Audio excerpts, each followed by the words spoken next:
शत्रू ही मर्दानी ज्याचं कौतुक करून गेला, शत्रू ही मर्दानी ज्याचं कौतुक करून गेला, असा वाघाचा छावा संभाजी, असा वाघाचा छावा संभाजी सह्याद्रीचा दुसरा राजा होऊन गेला. सर्वप्रथम तुम्हा सर्वांना छत्रपती संभाजी महाराजांच्या जयंतीनिमित्त खूप खूप शुभेच्छा. छत्रपती संभाजी महाराज यांचे पूर्ण नाव संभाजीराजे शिवाजीराजे भोसले असे होते. छत्रपती संभाजी महाराज यांचा जन्म 14 मे 1657 रोजी किल्ले पुरंदर येथे झाला. छत्रपती संभाजी महाराज लहानपणीपासूनच निर्भीड होते.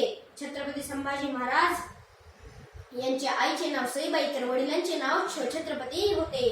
छत्रपती संभाजी महाराज फक्त 8 वर्षाचे असताना त्यांनी जयसिंगाच्या छावणीत जाऊन आपला निर्भीडपणा दाखवला. 9 वर्षाचे असताना आग्रा भेट तर केवळ 15 वर्षाचे असताना गुजरात मोहीम यशस्वी करून टाकली. छत्रपती संभाजी महाराजांच्या जीवनात अनेक दुःख प्रसंग आली. केवळ 2 वर्षाचे असताना आईची माया हरपली. त्यामुळे त्यांचा सांभाळ आजी जिजाबाई व त्यांची सावत्र आई पुतळाबाई यांनी केला. छत्रपती संभाजी महाराज 7 वर्षाचे असताना आजोबा शहाजीराजे यांचे निधन झाले. 18 वर्षाचे असताना मासाहेब जिजाऊंचे निधन झाले. तर फक्त 23 वर्षाचे असताना वडील शिवछत्रपतींचे निधन झाले. अनेक दुःख प्रसंग आले पण ते खचले नाही, कारण ते रक्त होतं छत्रपती शिवरायाचं. छत्रपती संभाजी महाराज यांच्या नेतृत्वाखाली 1682 रोजी औरंगजेबाला मराठ्यांनी तब्बल 6 वर्ष लढा दिला.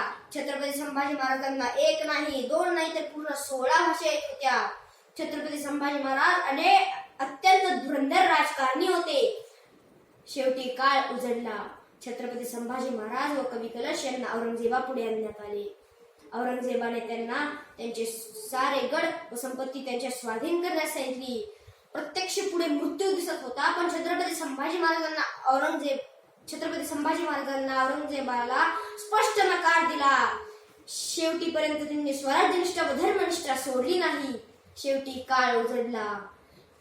1689 रोजी छत्रपती संभाजी महाराज यांची भीमा व यांनी नदीच्या संगमावर हत्या करण्यात आली. पाहुनी शौर्य तुझे पुढे मृत्यूही नतमस्तक झाला. पाहुनी शौर्य तुझे पुढे मृत्यूही नतमस्तक झाला. स्वराज्याच्या मातीसाठी माझा शंभू राजा अमर झाला. माझा शंभू राजा अमर झाला.